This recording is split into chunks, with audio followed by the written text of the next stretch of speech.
அன்பும் அறமும் கொண்ட தமிழ் நெஞ்சங்களுக்கு என் நெஞ்சம் நிறைந்த அன்புகளோடு இன்னைக்கு நம்ம பார்க்க போற விஷயம் என்ன அப்படின்னு பாத்தீங்க அப்படின்னா, வியாபாரத்துல லாபம் ஈட்டுறது கொள்ளையா அப்படின்றதாங்க பார்க்க போறோம். அதை பார்க்கறதுக்கு முன்னாடி இன்னைக்கு உலகத்துல வியாபார முறை அப்படின்றது எப்படி இருக்கு அப்படின்னா, இன்னைக்கு நம்ம எந்த ஒரு பொருள் வாங்கணும் அப்படின்னாலும் அதுக்கு பெரும்பாலும் நம்ம பணத்தை கொடுத்துட்டு தான் அந்த பொருளை வாங்கக்கூடிய சூழல் தான் இன்னைக்கு உலகத்துல பெரும்பாலும் இருக்கு. ஆனா பண்டைய காலகட்டங்கள்ல இதே மாதிரிதான் இருந்துச்சா அப்படின்னு கேட்டா, பண்டைய காலகட்டங்கள்ல இந்த மாதிரி கிடையாதுங்க. உதாரணத்துக்கு ரெண்டு நாடுகள் அல்லது ரெண்டு பகுதிகள் அப்படின்னு சொல்லி நம்ம வச்சுக்கிருவோம். இந்த ரெண்டு நாடுகளும் வெவ்வேறு பொருட்களை அவங்களோட கைகள்ல வச்சுக்கிருவாங்க. உதாரணத்துக்கு இப்போ ஒரு நாட்டுல அரிசி பருப்பு வகைகள் இதெல்லாம் இருக்கு. இன்னொரு நாட்டுல தங்கம் வெள்ளி இந்த மாதிரியான கனிமங்கள்லாம் இருக்கு. இவங்கள்ட்ட சாப்பிடக்கூடிய அதாவது உணவு வகைகள் இவங்கள்ட்ட கிடையாது. இவங்கள்ட்ட தங்கம் வெள்ளி இந்த மாதிரியான கனிமங்கள் கிடையாது.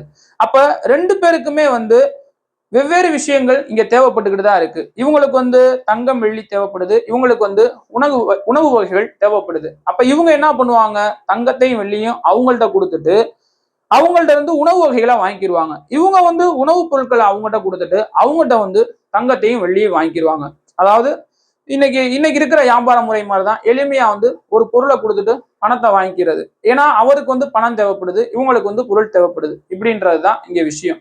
இப்படிதான் பண்டைய காலகட்டங்கள்ல வியாபார முறைகள் இருந்துச்சு. ஆனா இன்னைக்கு காலகட்டங்கள்ல அந்த மாதிரி கிடையாது. அந்த பண்டை மாற்று முறைகள் அப்படின்னு பண்டைய காலகட்டங்கள்ல இதை சொல்லுவாங்க. இந்த பண்டை மாற்று முறைன்றதுதான் பழங்காலங்கள்ல வியாபாரம் அப்படின்ற முறைகள்ல இருந்துச்சு. இப்படி இருக்கக்கூடிய சூழல்ல இன்னைக்கு வியாபாரத்துல லாபம் ஈட்டுவது கொள்ளையா அப்படின்றத பத்தி நம்ம ஒரு முக்கிய தலைப்பா நம்ம பார்த்தாலும், வியாபாரம் அப்படின்றது நம்ம என்ன புரிஞ்சுக்கணும் அப்படின்னா, இது இயற்கையாவே ஏற்படுத்தப்பட்ட ஒரு முறை அப்படின்றதுதான் நம்ம பார்த்துக்கணும். ஏன் அப்படின்னா இன்னைக்கு சிலர் வியாபாரம் அப்படின்றதே ஒரு கொள்ளை தொழில் அப்படின்றது ஒரு ஒரு கொள்ளைக்கரமான ஒரு செயல் அப்படின்ற அடிப்படையெல்லாம் இன்னைக்கு பாக்குறாங்க. கொள்ளை தொழில் அப்படின்றத தாண்டி அது ஒரு தவறான வார்த்தை தான். கொள்ளை செயல் அப்படின்ற ஒரு வகையில இந்த வியாபார முறைகளிலே பார்க்கக்கூடிய மனிதர்கள்லாம் இன்னைக்கு இந்த உலகத்துல இருக்கதாங்க செய்யறாங்க.